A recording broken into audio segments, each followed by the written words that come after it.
예슬 씨는 심장이 철렁 내려앉는 것 같았습니다.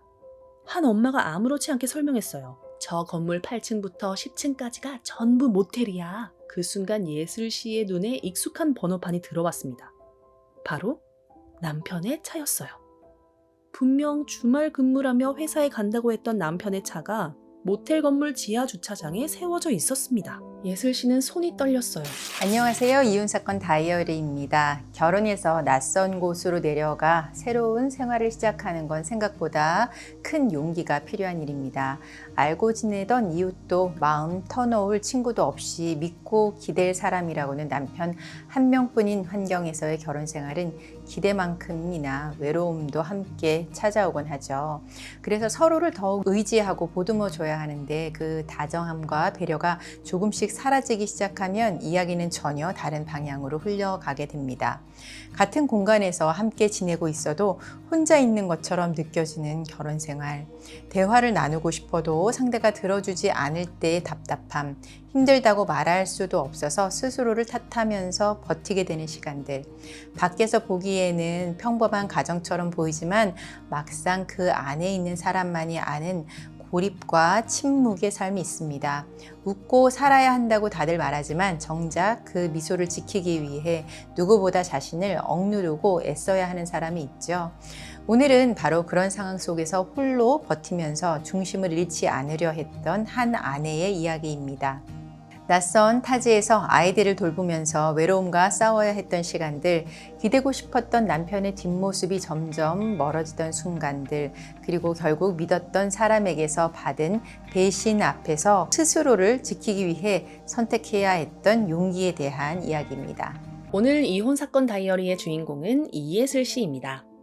예슬 씨는 남편의 갑작스러운 지방 발령 소식을 듣고 주저하지 않고 남편과 함께 내려가기로 결심했어요. 주변에서는 모두 이 이사를 말렸습니다. 애들도 어리고 아는 사람도 없는데 굳이 거길 가야 하니? 당분간만 남편 먼저 내려가 있게 하고 너는 좀 더 준비해서 내려가는 게 낫지 않겠어? 모두가 걱정했지만 예슬 씨는 미소를 지으며 말했어요. 괜찮아요, 엄마. 어찌 되든 아범이랑 둘이 잘 헤쳐나가 보려고요. 그때 예슬 씨는 돌쟁이 아이를 키우고 있는 데다 둘째를 임신 중인 만삭의 임산부였어요. 누구라도 망설일 상황이었지만 예슬 씨는 남편을 믿었습니다. 주말 부부로 떨어져 지내는 것보단 힘들어도 가족이 함께 있는 것이 낫다고 생각했던 거죠. 무엇보다 남편은 결혼 후 줄곧 가정적인 사람이었습니다. 이사 후 남편은 한동안 정말 든든했어요. 퇴근 시간이면 칼같이 집으로 돌아와서 현관문을 열자마자 아이들 이름을 부르며 반겨주었고 육아에도 적극적으로 참여했습니다. 땡 치자마자 날아왔지. 원래 애 아빠는 슈퍼맨이 되는 거야. 남편의 이런 모습 덕분에 낯선 환경에서도 예슬 씨는 그래, 잘 선택했어 라는 마음으로 버틸 수 있었다고 해요. 하지만 시간이 지나 아이들이 어린이집에 다니기 시작하고 낮 동안 잠시 혼자만의 시간이 생기자 예슬 씨는 오히려 낯선 감정과 마주하게 됩니다. 집안일을 하다가 문득 멈춰서서 생각했어요. 집이 이렇게 조용했나? 그동안 정신없이 육아에 매달리느라 미처 느끼지 못했던 외로움이 서서히 밀려오기 시작한 것입니다. 창밖으로 보이는 풍경, 들리는 소리 하나 없이 고요한 거실. 나는 여기서 혼자구나. 말 한마디 건넬 사람도 아이들 하원 시간 전까지 만날 사람도 없는 타지 생활 속에서 예슬 씨의 외로움은 조금씩 모습을 드러내기 시작했습니다. 그러던 어느 날부터였어요. 남편도 조금씩 달라지기 시작했습니다. 예전엔 퇴근하자마자 아이들 이름을 부르며 뛰어 들어오던 사람이었는데 이제는 그저 지친 표정으로 들어왔어요. 늦었네. 애들은 재웠어. 남편이 넥타이를 풀며 말했습니다. 요즘 일이 너무 많아서 이번 주말에도 잠깐 나가봐야 될 것 같아. 그 말을 들은 순간 예슬 씨는 마음 한쪽이 툭 하고 내려앉는 기분이 들었습니다. 우리 아이들 놀이공원 가기로 했잖아. 애들이 실망하겠네. 남편은 미안해하는 기색보다는 당연하다는 듯 고개를 끄덕였어요. 회사 일이 힘들어졌다는 말은 이해했지만 그럴수록 가족과 함께하는 시간은 더 줄어만 갔습니다. 예슬 씨의 하루는 점점 단순해져 갔어요. 집과 어린이집 그리고 마트. 이 세 곳을 오가는 루틴이 반복되며 하루가 어떻게 지나가는지 느끼기도 어려웠습니다. 아침에 아이들을 등원시키고 안녕하세요 어머니 라는 인사만 나누고 돌아서는 길. 그 짧은 인사 외에는 어른과 대화를 나눌 일이 거의 없었어요. 그러다 자연스럽게 눈에 들어오는 장면이 생겼습니다. 다른 엄마들이 서로 인사를 나누고 아이 얘기, 남편 얘기, 별것 아닌 일상 이야기를 나누며 웃고 서 있는 모습들. 자기들 왔어? 애들 들여보내고 오늘 커피 한잔 할까? 라는 말에 자연스럽게 삼삼오오 모여 카페로 향하는 엄마들. 그 모습을 바라보는 예슬 씨의 마음엔 두 가지 감정이 동시에 올라왔습니다. 부럽다. 나도 저런 대화를 하고 싶다. 그리고 근데 내가 끼면 부담스러워하지 않을까? 예슬 씨는 잠시 고민했어요. 나만 빼고 다들 친해 보이네. 나도 말 걸어볼까? 하지만 몸이 굳어버렸습니다. 혹시 어색해지거나 괜히 민폐가 될까봐 발걸음이 쉽게 떨어지지 않았어요.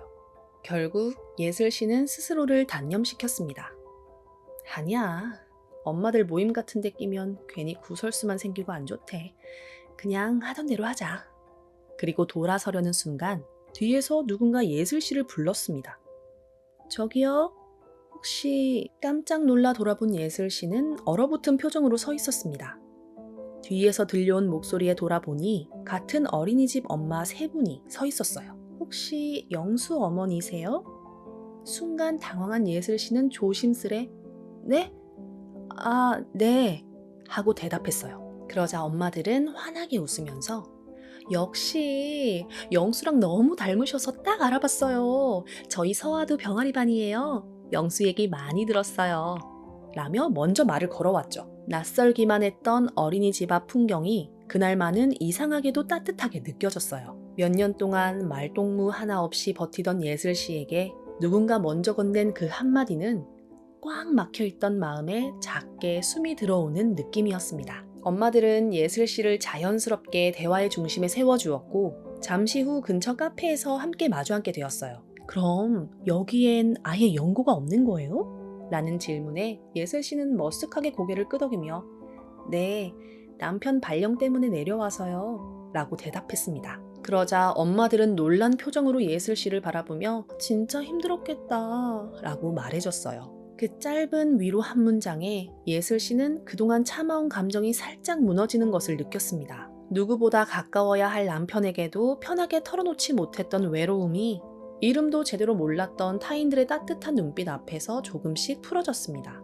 아이러니했어요. 혈연도 아니고 오래 알고 지낸 친구도 아니고 그저 어린이집에서 처음 본 타인들이 예슬 씨의 숨통을 틔워주고 있다는 사실이요.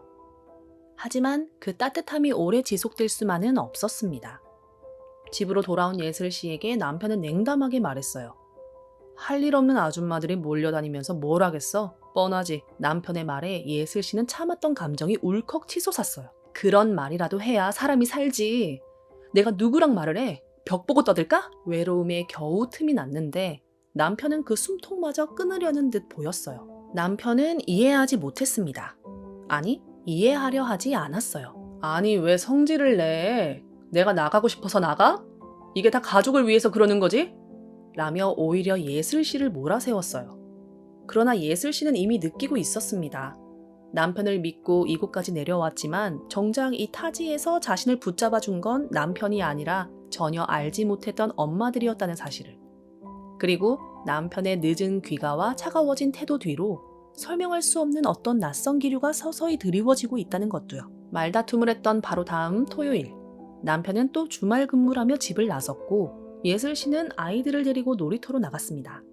하지만 마음은 전혀 편치 않았어요. 그때 엄마 모임 중 한 명이 다가와 말했어요. 영수 엄마, 표정이 왜 그래? 뭐 안 좋은 일 있어요? 예슬 씨는 웃어보려 했지만 억지였어요. 아니요, 그냥. 그러자 엄마는 단호하게 말했어요. 여기서 이러지 말고 우리 애들 데리고 시내에 새로 생긴 브런치 카페 가자.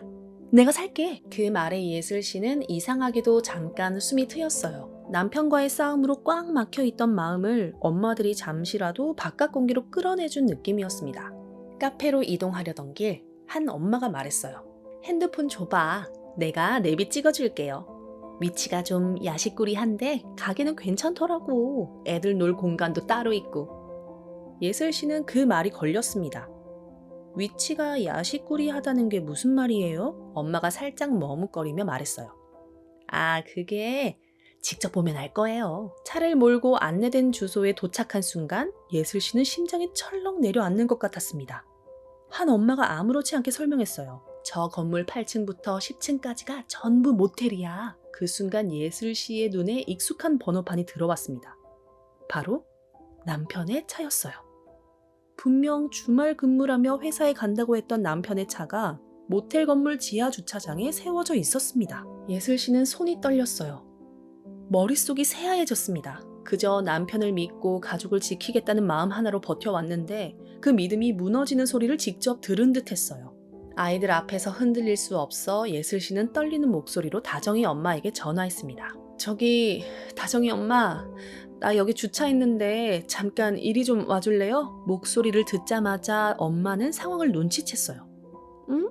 자기 목소리가 왜... 알았어. 잠깐만 기다려. 내가 갈게. 예슬 씨의 심장은 미친 듯이 뛰었어요. 우선 아이들을 친구 엄마에게 맡겨 브런치 카페로 올려보내고 예슬 씨는 혼자 주차장으로 돌아왔습니다. 숨을 크게 들이마신 뒤 차 안에서 하염없이 기다렸어요. 두 눈으로 확인하기 전까진 믿을 수 없다는 듯이요. 그리고 저녁이 다 되어갈 무렵 엘리베이터 문이 열렸습니다. 절대로 보고 싶지 않았던 장면이 눈앞에 펼쳐졌어요. 남편이 낯선 여자와 웃으며 걸어나오고 있었습니다. 그와 나란히 선 여자의 손이 남편 팔에 자연스럽게 얹혀 있었고 남편은 마치 익숙한 사람과 데이트를 마친 듯한 표정이었어요. 그날 남편은 밤이 되어서야 집에 들어왔습니다. 현관문이 열리자마자 예슬 씨는 더 이상 참지 못하고 물었어요. 당신 나한테 할 말 없어? 남편은 짜증 섞인 한숨을 내쉬며 뭐가? 일하느라 피곤한 사람한테 또 무슨 시비야? 라고 되물었어요. 예슬 씨는 손에 쥔 핸드폰을 들며 외쳤습니다. 일? 이게 일이야? 피곤한 이유가 그게 아니겠지. 예슬 씨가 모텔 지하 주차장에서 찍은 사진을 보여주자 남편은 잠시 멈칫하는 듯 했지만 곧바로 믿기 힘든 반응을 보였어요. 뭐야? 너 나 미행한 거냐? 지금 그게 문제야? 아, 미친. 뭐 이런 소름 끼치는 여자가 다 있어. 사실을 해명하기는커녕 오히려 예슬 씨를 비난하고 몰아붙였어요. 남편은 다짜고짜 예슬 씨 손에서 핸드폰을 빼앗으려 들었습니다. 야, 그거 내놔. 어? 좋은 말 할 때 핸드폰 이리 내놔. 예슬 씨도 물러서지 않았어요. 나한테 손대지 말라고. 서로 핸드폰을 두고 몸싸움까지 벌어졌습니다. 예슬 씨는 떨리는 목소리로 외쳤습니다. 이 여자 누구야? 그거부터 말해야 되는 거 아니야? 그런데 남편의 대답은 더 충격적이었습니다. 알아서 뭐 하려고? 이혼하려고 그런다. 왜? 순간 공기가 멈춘 듯 했어요.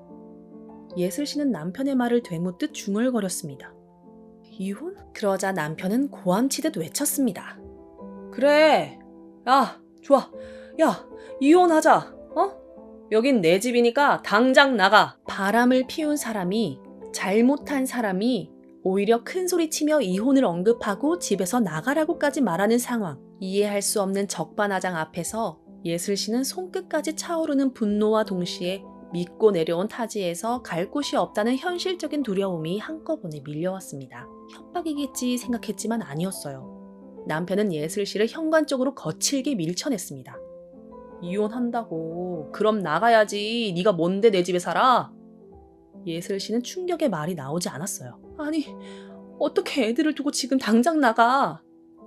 믿을 수가 없었어요. 자신이 모든 걸 정리하고 가족을 위해 내려온 이곳에서 남편이 내쫓고 있는 대상이 바람을 피운 남편이 아니라 자신이라는 사실이요. 그 순간 방 문틈 사이로 아이들이 울먹이며 나왔습니다. 엄마, 아빠, 엄마 싸워? 예슬 씨는 아이들을 끌어안으며 떨리는 목소리로 말했습니다. 얘들아, 그게 아니라... 하지만 현실은 가려지지 않았어요. 남편은 분노에 휘말린 채 소리쳤습니다. 일주일 내로 집 비워라. 네가 싫다면 딴 여자 데려와서 살면 되니까. 예슬 씨의 가슴이 무너져 내렸습니다. 이곳은 남편을 믿고 내려온 곳이었어요. 부모님도 친척도 친구도 없는 완벽한 타지. 당신이랑 함께라면 어디든 괜찮아라는 생각 하나로 선택했던 곳이었는데 이제는 그 선택이 예슬 씨를 절벽 끝에 세워두고 있었습니다. 나가라고 하면 정말 갈 곳이 없는 현실. 당장 아이들과 어디로 가야 할지도 떠오르지 않았습니다. 그날 밤 예슬 씨는 아이들이 잠든 뒤에도 잠을 이룰 수가 없었어요. 낯선 도시의 불빛이 창밖으로 스며들었지만 그 불빛조차 차갑게만 느껴졌습니다. 이 상황을 누구에게 털어놓을 수 있을까? 부모님께 말하면 걱정만 끼칠 것이 분명했고 이곳엔 의지할 가족조차 없었어요. 마음속에서 단 한 사람, 아니 단 한 무리가 떠올랐습니다. 얼마 전 자신에게 숨통을 틔워줬던 완전히 타인이었던 어린이집 엄마들. 예슬 씨는 이것저것 따질 여유도 없이 다음날 동네 엄마들에게 상황을 털어놓았습니다.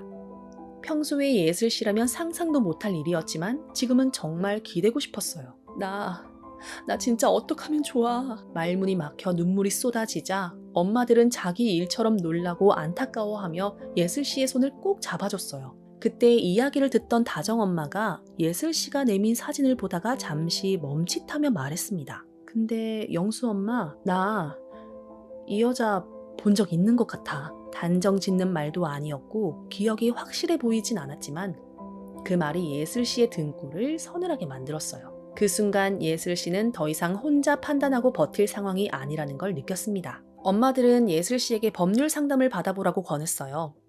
영수 엄마, 지금은 혼자 감당하지 말고 전문가랑 얘기해봐. 영수 엄마 혼자 아니야. 가족도 아닌 이곳에 내려와 처음 알게 된 사람들이었지만 남편보다 더 진심 어린 걱정과 위로를 건네준 건 이 엄마들이었습니다. 그 따뜻함에 조금 숨이 트인 예슬 씨는 결국 결심했어요. 더 이상 혼자 울고만 있지 않겠다고. 그렇게 예슬 씨는 신세계로를 찾아왔습니다.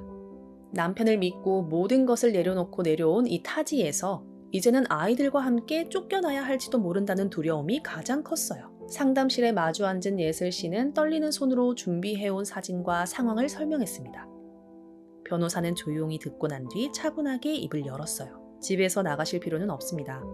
아직 혼인관계가 정리된 것도 아니고 남편분이 일방적으로 나가라고 한다고 해서 나가야 할 법적 의무도 전혀 없습니다. 그 말에 예슬 씨의 굳어있던 어깨가 조금 내려갔어요. 하지만 변호사는 이어서 현실적인 부분도 짚어주었습니다. 다만 결국 이혼이 성립하게 되면 선생님께서는 이 지역에서 이사하실 가능성이 높겠죠? 지금 이곳은 남편 직장 때문에 내려와 계신 거니까요. 예슬 씨는 그제야 더 넓은 의미의 두려움을 실감했습니다. 남편과의 관계가 끝나면 이 낯선 곳에서 다시 삶의 터전을 찾아야 한다는 것. 변호사는 아이들을 바라보는 예슬 씨의 마음을 고려해 조심스레 조언했어요. 선생님께서 자녀분들을 직접 양육하실 계획이라면 아이들을 키우기 좋은 지역에 정착하시는 것이 향후 양육권을 가져오는 데 유리합니다. 한 문장 한 문장이 예슬 씨의 머릿속을 맴돌았어요. 하지만 혼자 온 것이 아니었습니다. 상담실 밖에는 예슬 씨를 여기까지 데려온 사람들이 있었어요. 낯선 지역에서 가족보다 먼저 손 내밀어준 엄마들. 혼자였다면 무너졌을 상황이었지만 이제는 혼자가 아니다라는 마음이 생겼습니다. 예슬 씨는 조용히 고개를 끄덕이며 마음을 다잡았어요. 그렇게 우리는 상담을 마친 뒤 차분히 소송 준비를 시작하기로 했습니다. 법정에 선 상간녀는 마치 자신이 피해자인 양 당당했어요. 주눅들기는커녕 억울함을 호소하는 목소리에는 확신이 가득했습니다. 전 정말 억울해요. 전 이 사람이 유부남이라는 걸 전혀 몰랐다고요. 그냥 앱에서 알게 돼서 몇 번 만난 것뿐인데 처음부터 유부남인지 아닌지 그걸 제가 어떻게 알겠어요? 그녀의 말투는 자신감으로 차 있었고 방청석의 시선마저 흔드는 힘이 있었습니다. 예슬 씨는 눈을 질끈 감았어요. 저 사람 진짜 저렇게 말할 수 있구나. 가슴에서 뜨거운 무언가가 치밀어 올랐습니다. 변호사는 서류를 정리한 뒤 차분히 고개를 들었어요. 상대방이 유부남이라는 사실을 알고 있었다는 점이 입증되지 않으면 책임을 묻기 어려울 수 있습니다. 예슬 씨가 이미 알고 있던 말. 그러나 들을 때마다 마음은 더 조여왔습니다. 그녀는 손끝이 떨려 양손을 맞잡았습니다. 변호사는 조용히 질문을 이어갔습니다. 지인을 만난 자리에서 유부남과 비밀 연애 중이라는 취지의 말을 한 사실이 없습니까? 상간녀의 표정이 잠시 굳는 듯 했지만 금세 강한 부정으로 돌아왔어요. 네? 아니요. 그런 말 한 적 없어요. 절대요. 목소리가 더 커졌습니다. 변호사는 한 번 더 확인했어요. 타인에게 임자 있는 남자와 연애하니 짜릿하다는 말을 한 적이 역시 없습니까? 상간녀는 자리에서 몸을 들썩이며 손사래까지 쳤습니다. 아니라고요. 왜 자꾸 그런 식으로 몰아가세요? 저 정말 아니에요. 법정 안에는 묘한 정적이 내려앉았어요. 말들이 공중에 떠 있는 순간 예슬 씨는 가슴이 쿵쾅거리는 소리를 스스로 들을 수 있을 만큼 긴장했고 양손에 땀이 흥건했습니다. 혹시 정말 여기서 끝나는 건가? 바로 그때였습니다. 조용히 그러나 분명한 목소리가 울렸어요. 피고, 지금 거짓말을 하고 있습니다. 모두의 시선이 일제히 돌아갔어요.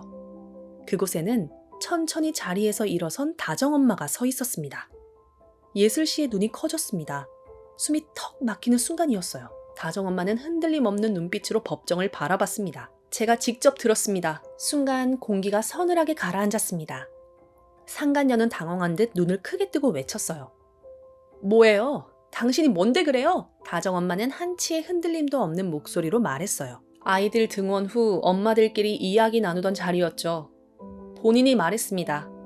유부남과 비밀 연애 중이라 짜릿하다고. 그때 저는 그냥 농담인 줄 알았지만 지금 보니 사실이었군요. 그 말이 떨어지는 순간 법정은 완전히 뒤바뀌었습니다. 방청석 여기저기서 들숨이 새어나왔고 상간녀의 얼굴에서 혈색이 가셨습니다. 예슬 씨는 믿기지 않는 듯 다정엄마를 바라봤어요. 그때 스쳐 지나갔던 말 한마디. 본 적이 있는 것 같아. 흐릿했던 기억이 천천히 하나의 장면으로 이어지며 또렷해졌습니다. 상간녀의 억울함을 가장한 목소리는 더 이상 힘을 갖지 못했습니다. 변호사의 표정에는 확고한 확신이 스쳤어요. 예슬 씨는 그제야 알았습니다. 혼자서만 버텼다면 절대 도달할 수 없었던 순간이라는 걸. 가족도 아니고 오래 알던 친구도 아닌 타지에서 우연히 만난 엄마들이었지만 이 순간 그들은 누구보다 강력한 내 편이 되어주고 있었습니다. 남편과 상간녀 모두를 상대로 예슬 씨에게 승소 판결이 내려진 날, 예슬 씨는 법원을 나서며 깊게 숨을 들이켰어요. 오랜만에 마시는 공기였지만 그동안 버텨온 시간들이 한순간 스쳐 지나가 눈가가 붉어졌죠. 변호사가 건넨 한마디가 잔잔하게 마음에 박혔습니다. 이제 좋은 일만 있으실 겁니다. 그 말이 예슬 씨에게는 단순한 위로가 아니라 살아낼 수 있겠다는 확신으로 다가왔습니다. 그때 멀리서 익숙한 목소리가 들렸어요. 예슬 씨! 뒤돌아보니 함께 울고 웃어준 엄마들이 뛰어오고 있었습니다. 타지에서 처음 마주했을 때는 어색하기만 하던 얼굴들이 이제는 누구보다 반가운 사람들로 다가왔어요. 정말 다행이야. 나 어젯밤에 잠도 못 잤다니까. 정말 고생 많았어. 이사 가더라도 연락해. 알지? 우리 자주 보자. 예슬 씨는 말없이 웃으며 고개를 끄덕였습니다. 가족도 아니었고 오래 알던 친구도 아니었어요. 그저 아이들 때문에 우연히 인사 나누던 엄마들이었을 뿐이었죠. 하지만 위기의 순간 손을 잡아준 건 가까이에 사는 누가 아닌 같은 외로움을 아는 타인이었습니다. 품에 안긴 그 따뜻함 속에서 예슬 씨는 깨달았어요. 언젠가부터 스스로를 고립된 사람이라고 생각했지만 사실은 도움이 필요하다고 말할 용기가 부족했을 뿐이었다는 걸요. 이제 이 사람들은 아이 친구 엄마들이 아니라 그냥 예슬 씨의 진짜 친구가 되었습니다. 이번 사건의 핵심은 세 가지였습니다. 첫째, 남편의 유책 사유, 그러니까 배우자의 명백한 외도 사실. 그리고 둘째, 상간녀의 고의성, 유부남님을 알고도 부정행위를 했는지. 그리고 마지막으로 낯선 지역으로 이주한 상황에서 양육권과 거주지 문제였습니다. 남편의 외도 흔적과 폭언, 강압적인 내쫓음, 정황은 명백한 유책 사유로 인정됐습니다. 상간녀는 처음에는 몰랐다고 주장했지만 법정에서의 증언과 목격자의 진술로 고의성이 입증이 됐죠. 또 하나 중요한 쟁점은 예슬 씨가 남편 직장 때문에 타지에 이사 온 상황이라는 점이었어요. 이 점은 오히려 아이들을 위해서 더 안정적인 환경으로 이주할 필요성이 인정돼서 양육권 판단에도 유리하게 작용했습니다. 결과적으로 예슬 씨는 남편과 상간녀 모두에게 위자료를 받을 수 있었고요. 두 아이의 양육권까지 지킬 수 있었습니다. 무엇보다 스스로를 지킬 용기를 선택했다는 사실이 가장 큰 승리였죠. 누구나 결혼 생활에서 흔들릴 수 있습니다. 하지만 혼자 버티며 무너지는 것과 손을 내밀어서 함께 버텨내는 건 전혀 다른 결과를 만들어냅니다. 예슬 씨가 끝까지 지켜낸 건 단지 양육권이나 위자료가 아니었어요. 스스로를 존중할 권리와 가정의 안정감이었습니다. 낯선 곳에서의 결혼 생활이 외로움과 침묵의 버팀목이 되어버렸을 때 그 관계는 더 이상 가정이라고 하는 울타리의 의미를 잃어버리죠. 오늘의 사건은 고립된 삶 속에서도 자신의 권리와 목소리를 되찾아 낸 용기와 연대의 이야기였습니다. 믿었던 사람에게서 무너진 일상, 그리고 전혀 예상치 못한 곳에서 건네진 손길이 한 사람의 삶을 다시 세워준 순간까지 많은 생각을 남기는 사건이었죠. 오늘의 이혼사건 다이어리 여기까지입니다. 끝까지 함께 해주셔서 감사합니다. 조인섭 변호사, 이혼 상속 전문 가족법 1호 변호사, 유신면 태극권 수령까지 하신 변호사. 이런 변호사는 두 번 다신 없을 거야.